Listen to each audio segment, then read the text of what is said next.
미국과 한국, 세계 각 지역에서 오늘의 미국 탑뉴스 브리핑 듣고 계신 여러분 안녕하십니까? 강혜신입니다.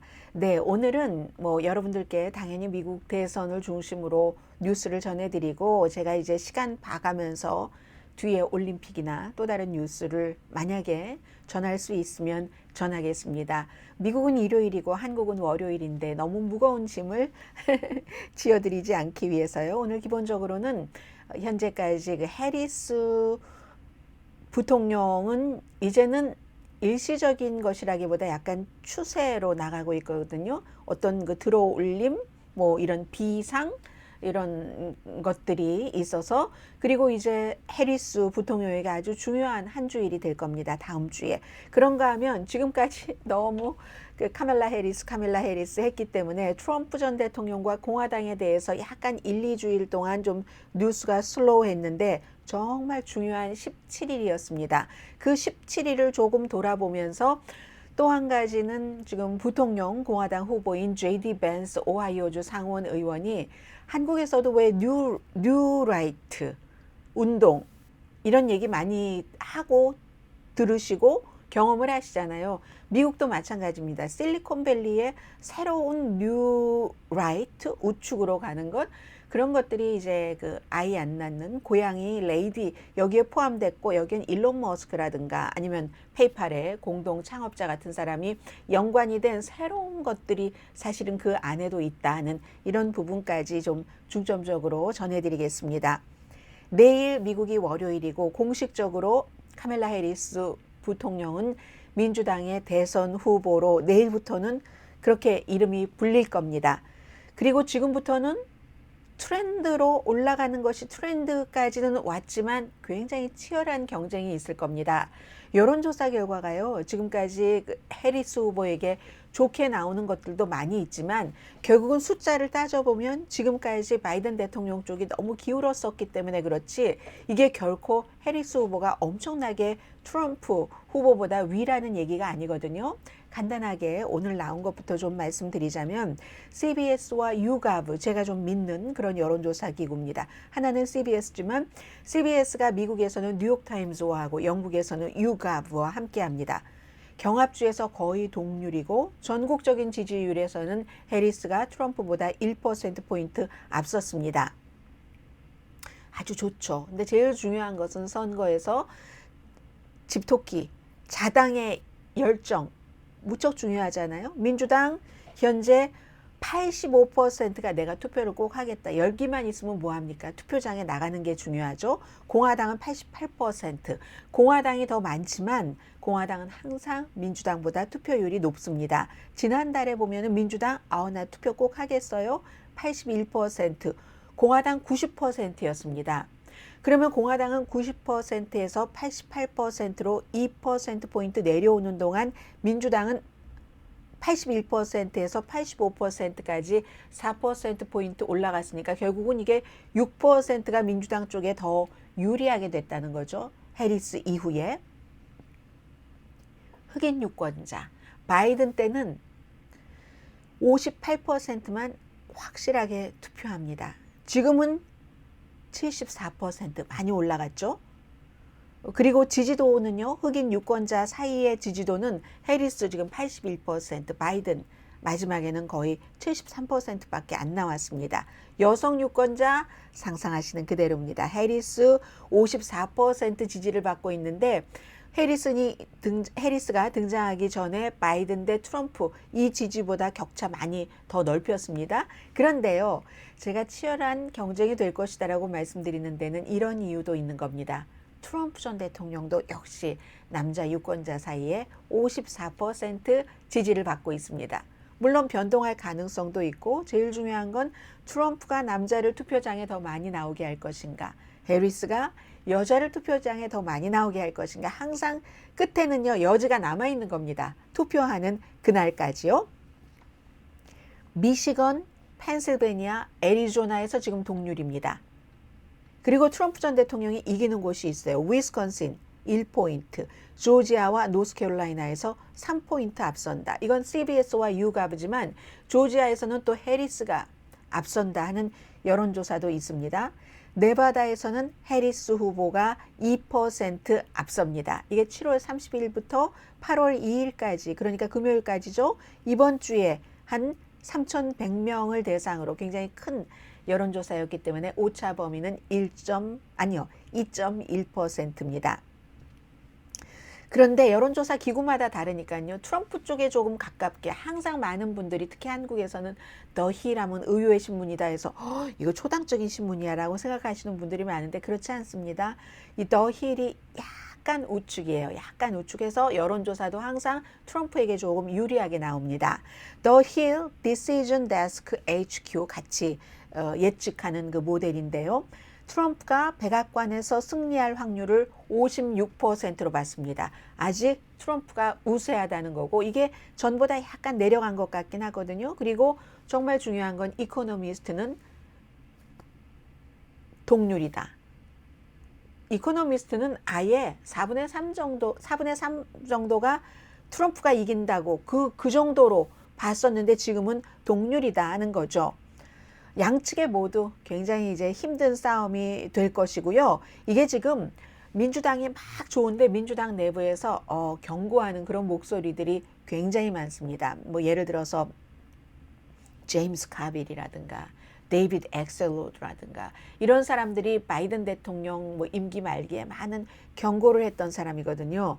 그래서 데이비드 엑셀로드는 이거 민주당이 이렇게 열기가 높은데 그 이유 자체가 주식시장이 쫙 올라갔다가 지금 막 폭락이잖아요. 그런 것처럼 실제적인 합리적인 이유에 의한 비상은 아니라는 얘기입니다. 그래서 지금 경고를 하는 거고요. 숫자로 볼 땐 그렇다는 거잖아요. 트럼프랑 뭐 해리스랑 거의 동률이거나 트럼프가 앞서가는 데도 있고 해리스가 앞서가는 데도 있는데도 민주당이 야 너무 잘 됐어.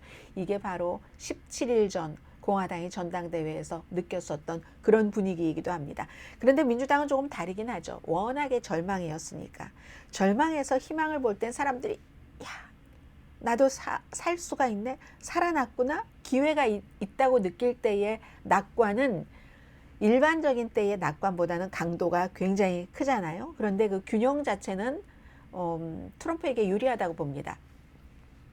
시골 지역, 그 선거인단, 이런 시골 지역의 어떠한 지형 같은 것이 변하지 않기 때문에 지금은 트럼프 전 대통령이 민주당의 그 기세에 눌려서 뭔가 힘을 펴지 못하고 계속 요즘 실수를 많이 하고 있지만 어떻게 될지 모릅니다.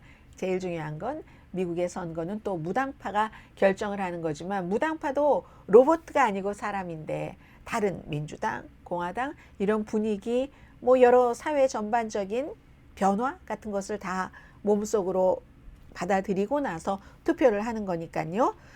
아무튼 민주당에서는 그 바이든 대통령에게 사퇴하십시오 라고 얘기를 했지만, 그러나 카밀라 해리스가 들어왔었을 때 그냥 야 이제 다 됐어 짝짝짝 하고 누구보다도 빨리 박수치고 손턴 사람이 아니라, 그렇지 않은 나가야지 된다 바이든이 할 때는 힘찼지만 그 뒤에는 굉장히 조심스러운 그런 사람들의 시선, 평가를 좀 눈여겨보는 게 중요한 것 같습니다. 앞으로 일주일이 굉장히 중요합니다. 해리스 후보에게는 내일부터요. 화요일에는 여러분들 세 개의 뉴스가 미국의 부통령 후보가 누군가 하는 게 탑 뉴스가 될 겁니다. 제가 장담한다니까요. 화요일부터 이 해리스 대통령 후보와 부통령 후보가 같이 쫙 이제 그 격전지를 선거 유세를 하는데, 다른 때 같으면 뭐 미국의 부통령에 있을 때도 큰 역할을 하지 못하는데 부통령 후보가 대단한 이 뭐 대선 판도를 바꾸거나 선거 유세를 할 때 그러지 못했습니다. 이번이 다른 거죠. 왜냐하면 상대적이니까. JD 벤스라는 사람, 그리고 미국이 최초의 아프리칸 아메리칸, 최초의 사우스 에이시안 아메리칸, 그리고 최초의 여자 대통령이 나올지도 모르는 이 상황에 상대적으로 공화당의 부통령 후보가 너무 이제 며칠 전에 40살이 됐지만 너무 전근대적인 사고를 갖고 있기 때문에 많은 이슈에 있어서 50년대보다 더해요. 이 JD 벤스라는 후보가. 그래서 이 카멜라 해리스도 부통령 후보가 굉장히 중요하고요. 누가 될지 저는 모를 것 같아요. 6명을 지금 인터뷰를 했다고 하는데 그동안 간간히 여러분들께 소개를 해드린 켄터키의 주지사, 일리노이 주지사, 펜실베니아 주지사, 미네소타 주지사, 주지사가 4명입니다. 왜냐하면 보통 주지사들은 주의 모든 것을 총괄해서 말하자면 연방에서 대통령이 총괄하는 것처럼 그런 일을 해봤기 때문에 카멜라 해리스 일의 통치를 같이 하는데 굉장히 중요하고요. 상원 의원 1명은 애리조나주, 애리조나는 이제 이민과 관련된 국경 문제로 중요하고 1명은 현재의 장관, 핏 브리저지 교통부 장관, 6명 전부 이름만 불러드리자면 앤디 비셔, 켄터키, JB 프리츠커, 일리노이 주지사, 유명한 호텔 상속자, 돈은 도움이 되겠죠. 그분은 조시 샤피로, 펜실베니아 격전지, 이건 선거 가지고 오는데 도움될 겁니다. 이 사람 인기가 높으니까. 팀 월츠, 미네소타 백인 노동계층 가져올 거고, 마크 켈리 이민 국경 문제, 핏 브리저지 이 사람은 굉장히 인기가 있어요. 근데 제가 볼 때는 핏 브리저지는 동성애라 좀 그렇고, 마크 켈리는 몇 번 말씀드렸죠. 상원 의석을 하나를 내줄 수도 있으니까 좀 그렇고, 미네소타의 팀 월츠를 의원들이 많이 밀고 있다고 하는데 너무너무 진보적이에요. 이슈가. 그렇지 않아도 해리스가 약점으로 작용할 수가 있는데, 펜실베니아의 조시 샤피로는 다 좋은데 유대계이기 때문에 이게 이제 또 이스라엘 하마스 전쟁에서 좀 그렇다 하는 거예요. 일리노이의 JB 그 프리츠커도 돈 도움이 많이 되겠지만 역시 진보입니다. 어찌 보면은 이게 격전지도 아니고 장관 경험이 있는 것도 아니고 뭐 그렇지만 켄터키의 주지사가 이것저것 걸리는 건 제일 없는 사람인 것 같아요. 아주 레드 스테이트에서 주지사를 하고 있는 46살의 젊은 사람이고, 그러나 누가 될지 이건 일반적인 분석인 거고, 카멜라 해리스가 본인이 부통령을 하고 있기 때문에 본인과 이게 가장 적합하겠다는 것은 카멜라 해리스가 누구보다도 판단을 잘할 것 같습니다. 다른 사람 생각을 딱 들어서. 그리고 모두 백인이잖아요. 백인 남자, 당연히 백인 남자. 공화당에서 유색인종 여자를 부통령 후보로 선택을 한 게 나을지도 몰라. 요즘 이렇게 후회한다고 하잖아요. 물건 사놓고 후회하는 것처럼 buyer's remorse. 이건 이제 맨 뒷부분에 전해드리겠습니다. 그래서 이제 화요일부터 딱 이제 선거 모드로 돌아가는 거예요. 펜실베니아, 위스콘신, 미시간, 노스캐롤라이나, 그리고 조지아 내려갔다가 다시 올라와서 서쪽으로 애리조나, 네바다 이렇게 대통령, 부통령 후보가 함께 선거 유세를 하는데, 아직까지 카멜라 해리스가 면밀한 조사 같은 것을 받지 않았잖아요. 엉겹결에 이제 이렇게 후보까지 와서 인터뷰도 심층 인터뷰가 거의 없었죠. 앞으로 이제 여기서 뭔가 지뢰 같은 것이 나올 수도 있고요. 벌써 나왔습니다. 데일리 메일이라는 영국의 뭐 타블로이드, 뭐 미국의 뉴욕 포스트라든가 이런 거와 거의 비슷해요. 일간 신문이긴 하지만 엄청나게 구독 숫자 많고 그런 아주 팍팍 폭탄처럼 터트리는 걸 많이 얘기하니까요. 카멜라 해리스 남편의 과거를 얘기를 했습니다. 그리고 이 카멜라 해리스 남편이 인정을 했습니다. 첫 번째 와이프와 결혼 생활을 하는데 부정해서 이 사람이 어페어가 있어서 결국은 16년 결혼 생활을 끝내고 이혼을 할 수밖에 없었다. 두 번째 결혼이잖아요. 카멜라 해리스와. 그래서 2009년도에 불륜이 있었대요. 그 당시에 이제 딸이 10살이고 아들이 15살인데 이 사람이 이제 주이시고 엔터테인먼트 변호사니까 컬버시티에 있는 아주 그 비싼 아이들 학교에 사립학교에 보냈는데 그 사립학교의 선생님을 집에서도 내니로 뒀습니다. 그 내니와 불륜 이게 드러나서 그 당시에 이제 이혼을 한 게 2009년부터 바로 이혼 수속을 받아서 2010년도에 완전히 끝난 것 같습니다. 그래서 그때 10살, 15살이었던 아이들이 지금은 25살, 29살이 됐고요. 카멜라 해리스는 이혼하고 3년 뒤 카멜라 해리스가 캘리포니아주 검찰총장을 할 때 만나서 결혼을 했고, 만나서 결혼할 때 첫 번째 결혼을 왜 이혼을 하게 됐는가 이유 충분히 알았다고 하고요. 지금은 그 이혼한 부인이 그 당시에 그런 일이 있어서 이혼을 했지만, 그리고 뭐 물질적인 보상을 했겠죠. 그 내니한테는 아이도 임신을 했었답니다. 그런데 그 아이가 태어나지 않았는지 여기에 대해서 뭐 정확하지 않은 것 같아요.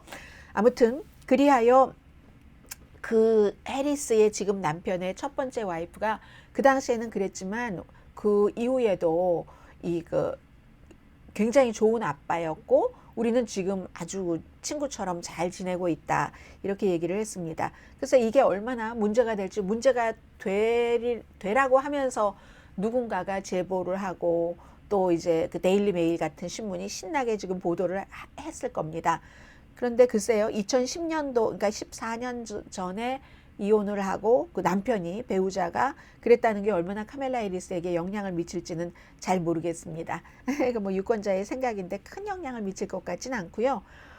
그리고 지금부터는 공화당의 뒤죽박죽한 17일을 한번 우리가 어떤 때는 복귀하는 게 필요하잖아요. 그래 보겠습니다. 그 전에 레이티스트부터 먼저, 뉴스는 항상 레이티스트. 트럼프 전 대통령이 며칠 전에 카멜라 해리스가 가서 아주 분위기 막 띄워놓고 했었던 애틀란타에서 선거 유세를 했습니다. 굉장히 많은 사람들이 좋아했고요. 거기서 한 10분 동안, 조지아주잖아요, 애틀란타가. 안녕하세요, 여러분. 그 애틀란타에서 그 조지아주에 가서 조지아주의 주지사를 10분 동안 욕했어요. 그 욕한 게 두 가지인데, 하나는 그 당시에 4년 전에 조지아주 그 유명한 거잖아요. 뭐 만 몇천 표 때문에 증거, 그 표를 찾아내라고 했는데 찾아내지도 않았고, 그리고 왜 나와 그 트럼프 주변에 많은 사람들을 갱단처럼 해서 이게 기소를 했잖아요. 왜 그 기소를 안 막았느냐? 기소를 주지사가 하는 건가요? 이거 한국에서 그러니까 한동훈 대표와 또 그 나경원 의원과의 대표 그 싸움 토론할 때 이슈가 됐었던 것이기도 한데, 미국에서 아니 기소를 주지사가 합니까? 근데 트럼프 전 대통령이 지금 그렇게 얘기를 하는 거예요. 아니 왜 그때 내가 기소되는 것을 막지 않았느냐고 이렇게 얘기하니까 트럼프 전 대통령을 지지하시는 분들 가운데 막지 말이야, 막아줄 수도 있지 말이야, 이렇게 얘기를 했을 텐데, 주지사로선 주지사가 할 수 있는 일도 아니고, 그리고 증거를 가지고 검사가 하는 일을 주지사가 어떻게 하겠습니까? 이 사람 공화당이고, 첫 번째는 트럼프 전 대통령이 지지해서 당선됐어요. 간당간당하게. 그러다가 두 번째는 이런 일이 있었고, 트럼프가 엄청 비난했는데도 큰 표 차이로 아주 넉넉하게 이긴 주지사거든요. 근데 지금 그 장소에 가서 니네 주지사가 말이야, 나의 기소도 안 막아주고 그때 표 뭐 이렇게 얘기를 했어요. 그것만 한 게 아니라 주지사의 와이프가 하도 이렇게 몇 년을 지금 비난을 받고 있으니까 나는 11월 달에 공화당 후보에게 투표하지 않겠다, 트럼프에게 투표하지 않겠다는 거잖아요. 쓰는 난에 내 남편 이름 쓰겠다 했다고 또 와이프도 엄청 비난을 하고 10분이었습니다. 10분. 심지어 그는 아주 나쁜 가이다. 그리고 충성하지 않는 가이야. 아주 그리고 일도 제대로 못해. 매우 뭐 그럭저럭한 평범한 주지사야. 그리고는 이제 욕할 때 리틀, 작다 그러잖아요. 리틀 브라이언 캠프잖아요. 리틀 브라이언, 리틀 브라이언 캠프, 배드 가이 뭐 이렇게 얘기를 했어요. 그랬더니 이 X의 브라이언 캠프도 이 사람 한동안은 가만히 있다가 이제 얘기를 해야지 될 때만 얘기를 하거든요. 이 이슈에 대해서는 본인이 아무리 공화당이지만 주지사이긴 하지만, 주지사지만 공화당, 트럼프의 그 거대한 압력, 그 지지자들의 그 열화와 같은 그런 것 때문에 본인이 그 조지아주의 어떤 그 운영을 할 때 피해를 볼 수도 있잖아요. 그래서 조심하는 것 같아요. 조심하다가 영 못 참겠다 싶으면 한마디 하는데, 이번에는 X에 가족은 이 문제에서 빼라. 그래, 나 욕하려면 욕해. 이 말을 하진 않았지만 가족은 빼라. 가족은 빼고, 그리고 조금 더 나갔네요. 아주 이렇게 개인을 모욕 주는 거, 아주 사소한 그런 개인적인 모욕. 또 공화당을 공격하는 거. 이 사람 공화당이잖아요. 거기 가서 선거 유세하면서 그 주에 공화당을 공격했잖아요. 그걸 멈추거나 개인적인 모욕, 공화당을 공격하는 것을 멈추거나 or 그냥 과거에서 눌러 사십시오. 이렇게 얘기를 했습니다. 자, 이런 얘기를 했고요. 아무튼 그리고 이 JD 벤스 부통령도 같이 이제 지금 여러 군데서 이제 선거 유세를 하고 있는데, 계속 하는 말이 카멜라 해리스는 샌프란시스코 리버럴이다. 이렇게 얘기를 하는데, 이거 별로 큰 효과가 없는 것 같아요. 왜냐하면 본인 자체도 샌프란시스코 리버럴들과 너무 친하고 거기서 돈을 엄청 벌었고 그래서 비트코인에도 투자를 했고 본인의 와이프도 그 엄청 샌프란시스코 리버럴 한 회사를 대변하는 변호사로서 돈을 벌었고 하니까 이게 잘 매치도 안 되고 그리고 카밀라 해리스가 샌프란시스코에 있었을 때가 벌써 세월이 너무 오래 지났어요. 그렇기 때문에 2010년도에부터 이미 검찰총장 주 전체를 총괄하는 그런 사람이 됐기 때문에 이거 너무 올드한 거예요. 며칠 전에 그러니까 월스트리트저널의 그 공화당 패기 누난 칼럼니스트가 지적을 한 것처럼 그래서 아직까지는 쓰러지지 않습니다. 그리고 원래 뭔가 아주 거대한 기운이 어떤 사람에게 이렇게 몰아치고 있을 때는 아무리 작은 돌을 던져봐야 그 돌이 튕겨져서 오히려 나가서 나한테 돌아오잖아요. 지금 공화당이 그런 식이거든요. 아, 그리고 또 하나 있네요. 트럼프 전 대통령이 어제 그 유세에서 푸틴에게 축하도 했어요. 미국 사람들도 4사람이 월스트리트저널 기자를 포함해서 러시아의 감옥에서 나와서 돌아왔고 러시아도 8명 데리고 갔고 전체적으로 러시아가 8명 데리고 갔고 나머지는 뭐 영국, 독일, 무슨 뭐 미국 그런 여러 나라들이잖아요. 그런데 푸틴이 너무 좋아했겠다고. 거기 뭐 암살자도 있고 누구도 있고 하니까 그러니까 그 사람들은 정보원이고 하니까 그런 정보원 이거 너무 좋아했겠어. 푸틴한테 축하했고 그리고 여기 돈도 줬어 말이야 막 돈. 근데 이거 정말 말짱 거짓말이라고 지금 그 국무장관은 얘기를 하고 있거든요. 제가 말짱 거짓말일 가능성이 거의 높다고 보는 게 예전에도 오바마가 비행기에 돈을 잔뜩 실어서 이란에 보냈다. 너무 많은 사람들이 그런 트럼프 전 대통령을 지지한 사람들은 뉴스를 했습니다. 무슨 박사, 무슨 저널리스트 이런 모든 사람들이 다. 근데 그 얘기는 안 해요. 그 돈은 이라크와 핵협상을 하면서 미국이 수십 년 동안 이라크 돈을 가지고 있다가 안 준 거예요. 이자도 안 주고 그 이라크랑 사이가 좋을 때 물건 팔라고 무슨 그런 거 팔려고 돈부터 받아놓고 물건도 안 주고 돈도 안 주고 했었던 그 돈을 준 거고 그리고 그런 돈을 캐시로 준 데는 캐시로 거래를 해야지만 되는 그런 그 규정에 따라서 그런 거거든요. 그것과 마찬가지로 지금 러시아에 돈을 뭐 엄청 갖다 줬느니 근데 돈을 갖다 준 증거는 보이지 않습니다. 어쨌든 트럼프가 미국의 국민들이 와서 좋다는 얘기도 했어요. 이번에는 전에는 그런 것조차 하지 않더니 하긴 했지만 이거 푸틴에게 너무 좋다고 축하도 하고 아무튼 그랬습니다. 그리고 이제 며칠 전에 흑인 저널리스트들 사이에서 카밀라 해리스가 뭐 아프리칸 아메리칸 나 몇 년 전에서야 알았는데 말이야 막 이렇게 얘기한 건 있잖아요. 그 질문을 했었던 카밀라 해리스가 DEI 포용성, 형평성 그리고 뭐죠 다양성 때문에 그 자리까지 올라갔다고 믿느냐? 공화당이 지금 그렇게 공격을 하니까요. 그 질문에 대해서 나는 흑인인지도 몰랐는데 뭐 이렇게 얘기한 거예요. 그 질문을 한 기자들이 하도 트럼프 쪽에서 이렇게 계속 이걸 비난을 하니까 레이첼 스캇이라는 그 ABC 저널리스트입니다. 지금 뭐 살해 위협을 받고 있다고 얘기를 하고 있거든요. 참 사실은 공화당 측에서 좀 진중한 사람은 그 카드 잘못 쓴 거니까 빨리 거둬야지 된다는데 지금 거두지 않고 있어요. 더 때리고 있어요. 그리고 또 하나는 로라 잉그램은 좀 창피해야 될 것 같아요. 팍스 뉴스에서 제가 볼 때는 제가 이제 오늘 일요일이니까 이런 저의 관점을 너무나 노골적으로 이렇게 분명히 말씀드리는데 며칠 전에 그 주말에 텔레비전 보니까 카밀라 해리스가 이제 남 만나서 많이 웃고 허그하고 하는 거 하잖아요.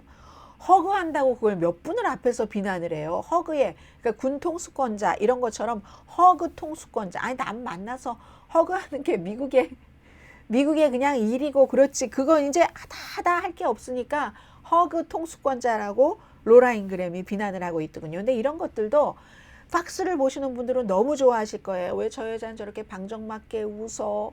아니 왜 아무 남자나 다 끌어안어? 막 이렇게 얘기를 할 수 있지만 그런 사람들 표가 필요한 게 아니라니까요. 지금 트럼프 전 대통령이 로라 잉그램도 자기를 위해서 방송하는 거예요. 인기율 높아서 자기 인기 높아지고 인기 높아지면 돈 버는 거잖아요. 연봉 협상할 때. 아니면 그 사람이 똑똑한 사람인데 그걸 모를 리가 없잖아요. 중도는 그거 보면은 돌아서죠. 그래서 중도는 사실 팍스 잘 안 보죠. 굉장히 거짓말을 너무 많이 하니까 아무튼 그런 일이 있었고요. 그리고 지금부터 2주일을 17일입니다. 정확하게 좀 짧게 저와 같이 공화당 2주일을 보시면은 한번 정리는 되실 것 같아요. 전당대회에서 승리 연설을 할 때부터 삐걱거렸습니다.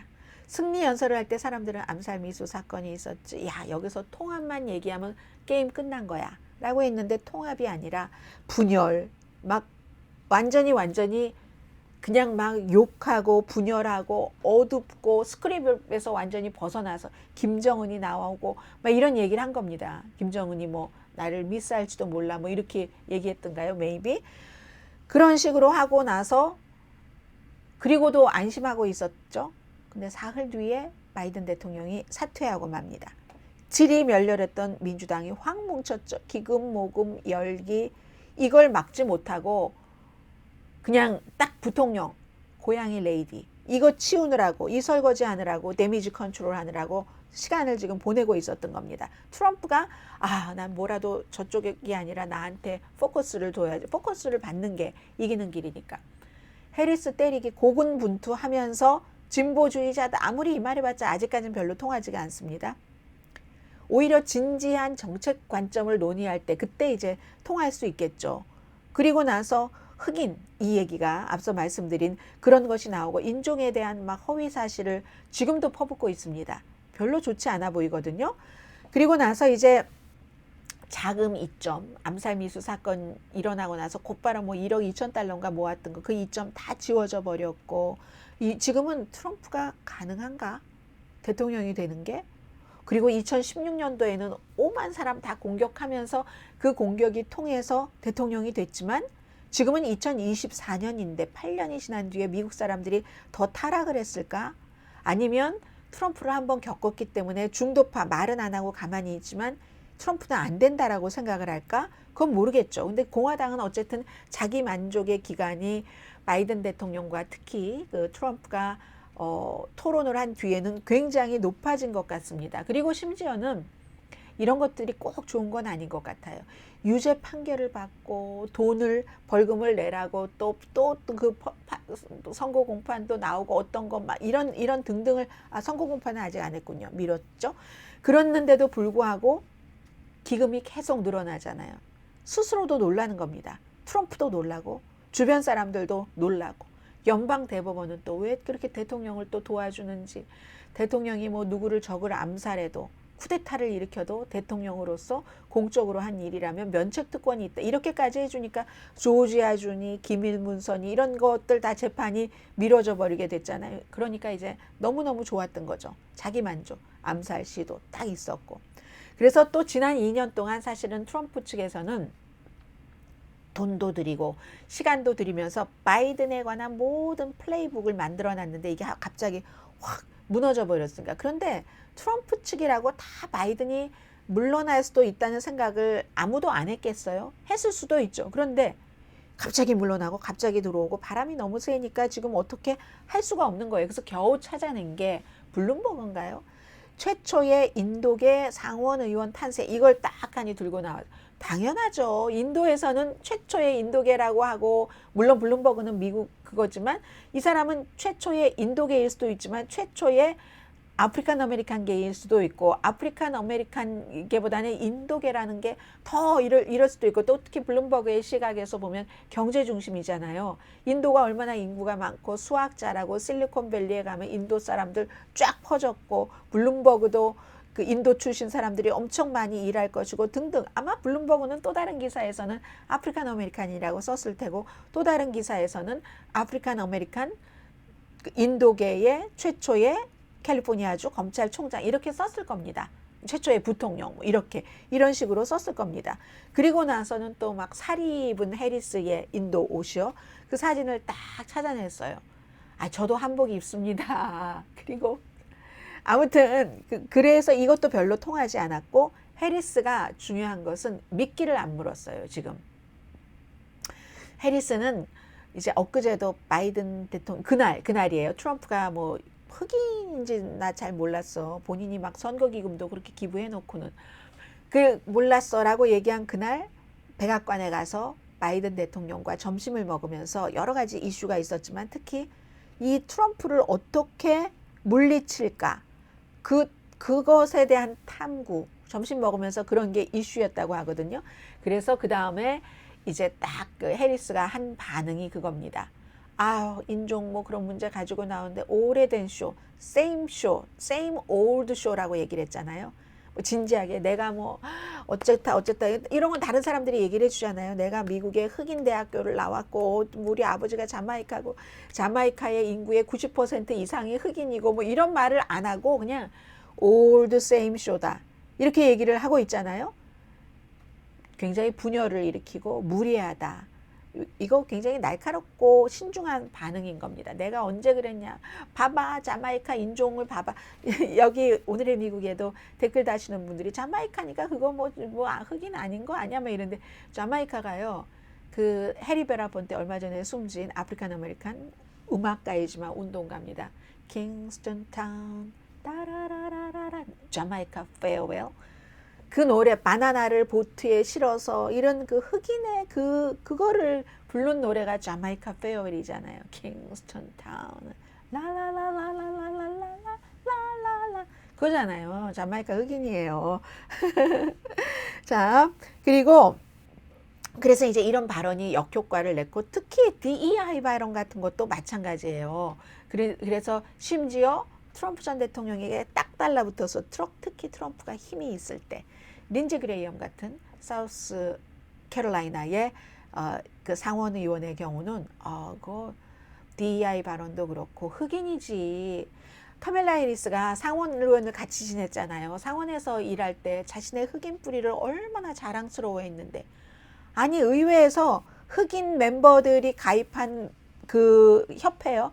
흑인 코커스의 멤버였다니까는요.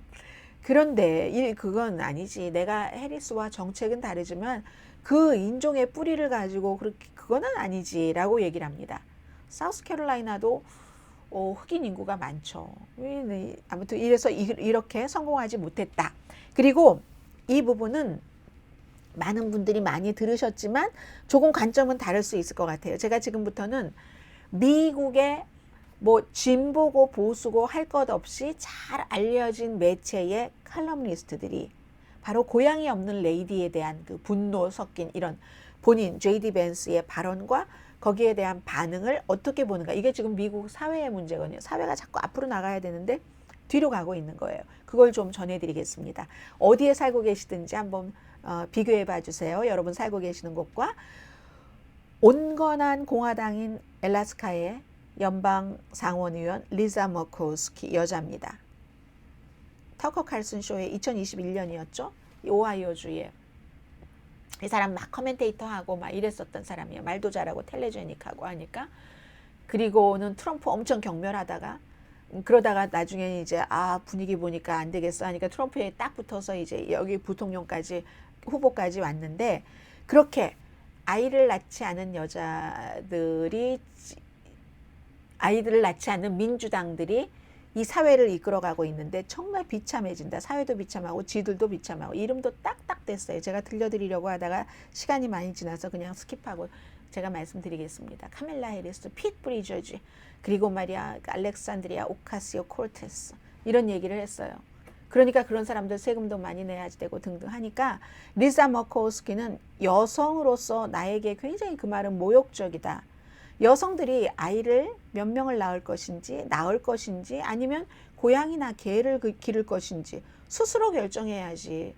왜 그러지? 라고 얘기를 하고 이제 여기에 대해서 많은 매체의 유명한 칼럼니스트 같은 사람들이 한 얘기를 통해서 좀 전해드리겠는데요. 월스트리트저널 사설입니다. 보수적인 신문이에요. 이 JD 벤스를 선택을 할 때는 아마 공화당이 트럼프가 78세 나이 든 사람이니까 미래로 간다고 현대적이고 미래를 내다본다는 것을 포커스를 두면서 했어야지만 됐다. 그런데 지금까지는 별로다. 그 영상이 한 번의 실수가 아니라는 겁니다. 이 사람은요. 자녀가 없는 미국인을 월스트리트저널 표현이에요. 소시오패스라고 본다는 거죠. 대인관계에서 좀 이상한 사람, 성격장애, 행동장애 그리고 아주 이상한 행동을 하고도 전혀 무슨 규범이나 기준에 어긋나는 끔찍한 행위를 하고도 서슴지 않고 하고 죄책감을 전혀 못 느끼는, 공감 능력 전혀 없는 소시오패스, 아이가 없는 사람은 소시오패스로 본다는 거잖아요. 그리고 생물학적 자녀가 없는 사람도 그렇다는 거. 이 사람 인공수정하고 이런 거 반대표 던지고 했거든요. 카멜라 해리스가 어쨌든 스텝마더로 아이들 키우고 있고, 핏 브리저즈도 동성애자지만 입양을 해서 아이들을 키우고 있는 사람입니다. 그렇게 따질 때는 조지 워싱턴이나 제임스 매디슨은 어떻게 하라고? 미국의 초대 대통령. 제임스 매디슨이 4대 대통령이잖아요. 미국 헌법의 아버지라고도 불리고, 두 사람 다 미망인과 결혼을 했잖아요. 남편이 숨진 뒤에 여성들과 이렇게 결혼을 했는데 아이들이 있었어요. 그 여성들은 원래. 그러면 미국의 조지 워싱턴이나 이런 제임스 매디슨 같은 사람도 그랬는데 그게 언제 몇백 년 전의 일이에요. 그러니까 J.D. 벤스라는 사람이 그 의식 자체가 이게 스텝마더, 스텝파더도 같은 엄마 아빠로 치지도 않고 이런다는 자체가 수백 년 전에 이미 미국은 그 문제를 끝냈는데 지금 와서 이제 이렇게 된다는 거죠. 여성 유권자들과 어울리겠습니까? 도시 근교에 특히 무당파 여성 유권자들과. 근데 미국이 지금 2024년이지만 이런 시각을 갖고 있는 사람들이 있는 겁니다. 오하이오 출신이잖아요. 40살밖에 안 됐는데 이거는 2021년이니까 37살, 6살 이때에 발언한 것 아닌가요? 37살 정도에 발언하지 않았을까요? 그런 얘기를 월스트리트저널은 했고요. 걱정하는 거죠. 월스트리트저널은 민주당이 대통령이 되면 싫잖아요. 방산업체 등등등등 월스트리트저널의 큰 손 광고주들이 다 싫어하는데. 그리고 폴리티코의 로라 케이 필드. 이 J.D. 벤스는 성별에 대해서 참 이상한 견해를 갖고 있다. 이 사람이 뉴 라이트, 한국에도 있는, 한국과 지금의 이 뉴 라이트는 좀 다른 방향이지만 거기에 뿌리를 두고 있어서 현대의 페미니즘이라든가 성평등에 대해서 굉장히 회의적인 시각을 갖고 있는 사람이다. 그렇기 때문에 근친상간이나 강간을 당해도 아이를 낳으라고 하고, 또 불행한 결혼 생활이라도 가정폭력으로 남자한테 매를 맞고 살아도 이혼해서는 안 된다라고 생각하는 사람이다. 자녀 때문에 그렇다는 거예요. 가정폭력을 당해도. 그래서 너무너무 이기적이라는 거예요. 가정폭력 당한다고 이혼을 하는 사람은. 그게 이혼을 하는 행위가 가정폭력보다 더 나쁘다고 얘기하는 사람이 J.D. 벤스입니다. 그리고 워싱턴 이그제미너, 굉장히 보수적인 신문이잖아요. 코리 워커가 이렇게 썼어요. 자녀를 갖는 능력에 따라서 시민의 등급, 낮은 등급, 높은 등급에서 자녀 있으면 투표권 더 주고 자녀 없으면 세금 올리고 한다는, 이게 말이 되느냐. 그리고 어떤 여성에게는 선택사항이 아니잖아요. 어떤 여성에게는 다른 사람에 대한 공감도 좀 있어야 되지 않겠어요? 그래서 이제 이번 주에 그렇기 때문에 공화당이 해리스를 공격하는 것보다 J.D. 벤스 데미지 컨트롤 하는데 신경을 더 많이 썼다. 늘 데미지 컨트롤을 받던 트럼프도 나서서 아니 그게 아니라요. 이 J.D. 벤스가 가족을 너무나 사랑하고요. 이렇게 얘기했다는 거예요.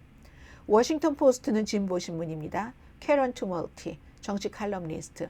공화당은 지금 바이어의 후회를 하고 있다. 산 사람, 물건 사고 후회하는 사람이라는 거예요. Buyer's remorse.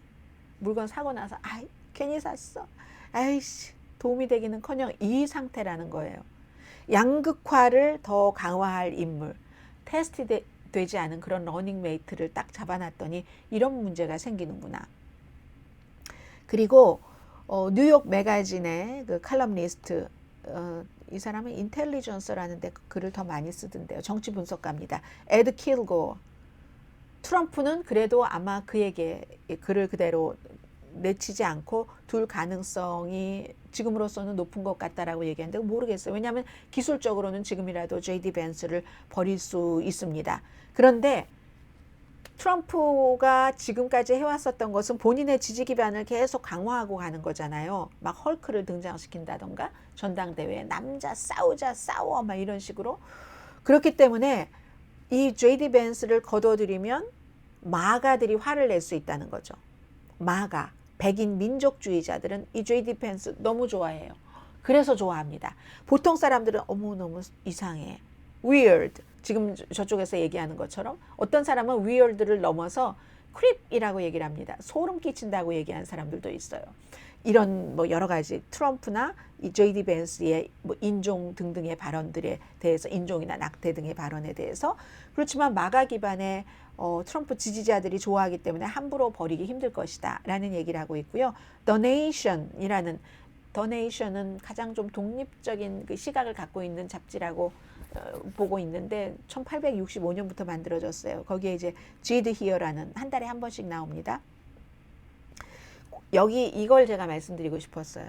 고양이 레이디는 자녀 없는 고양이 레이디는 다른 청중을 겨냥한 거다. 일반 사람을 겨냥한 게 아니라 벤처 캐피탈리스트. 그래서 돈 벌었잖아요. JD 벤스가. 그는 일론 머스크와 이제 그 피터 틸 뭐죠? 페이팔 공동 창업자. 이 사람 밑에서 일도 했어요. 그런 사람들 실리콘밸리에 아이를 많이 낳아야 된다는 남자들이 있잖아요. 그래서 정말 이상하기도 이상하다. 일론 머스크는 뭐 잠을 자지도 않고도 뭐 정자를 어떻게 해서 아이를 낳으라고 하고 뭐 아무 보거나 인턴 보고 직원 보고 그래서 아이가 뭐 10명도 넘고 너무 이상해 하는데 그 실리콘밸리에 그런 사람들이 있다는 거죠. 굉장히 가부장적이고요. 그리고 나의 유전자는 우수해. 우수한 유전자를 많이 퍼뜨려야 돼. 우수한 유전자 풀을 퍼뜨려서 아이를 많이 인구를 낳고 그리고 이런 사람들이 싫어하는 게 뭐냐면 이민자를 싫어합니다. 이민자를 줄여야 된다는 거죠. 우수한 사람들을 많이 낳아서 그 아이들이 일을 하고 적절한 사람에 의한 출산을 장려하는 겁니다. 아주 이상한 친출산 운동. 여기에 젖어 있다는 거예요. 이 JD 벤스라는 사람은. 그런 지적을 이거 하고 있습니다. 일반 사람에게는 이상하게 들릴 수 있을지 모르지만 JD 벤스는 진지한 거다. The Nation의 그 JD Here 씨가 쓴 글. 이게 좀 특이해서 오늘 주말이라 여러분들께 소개를 해드렸고요.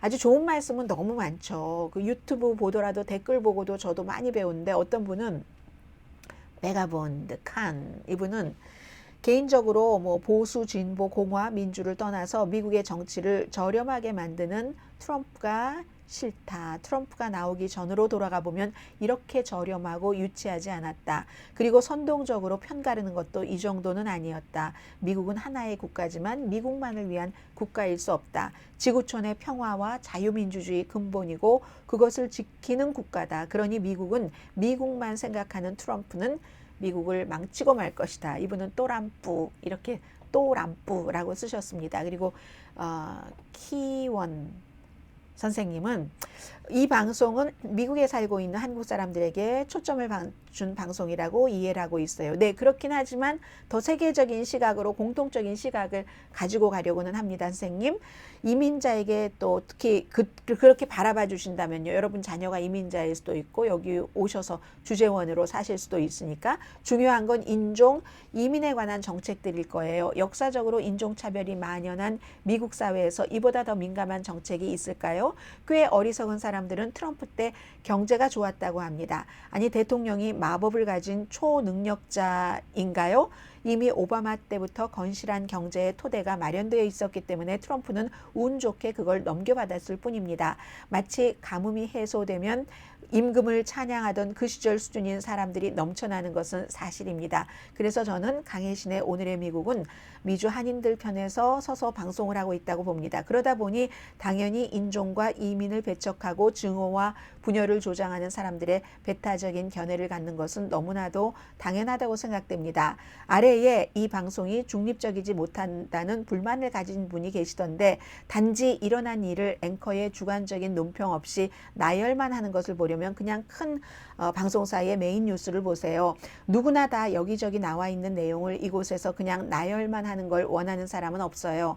제가 이 방송을 몇 년째 열심히 보는 이유는 바로 대다수의 미주 한국인들 편에서 방송을 하기 때문입니다. 이 방송은 자칫 삶에 바쁜 우리들에게 다시 생각을 하게 해주는 역할을 합니다.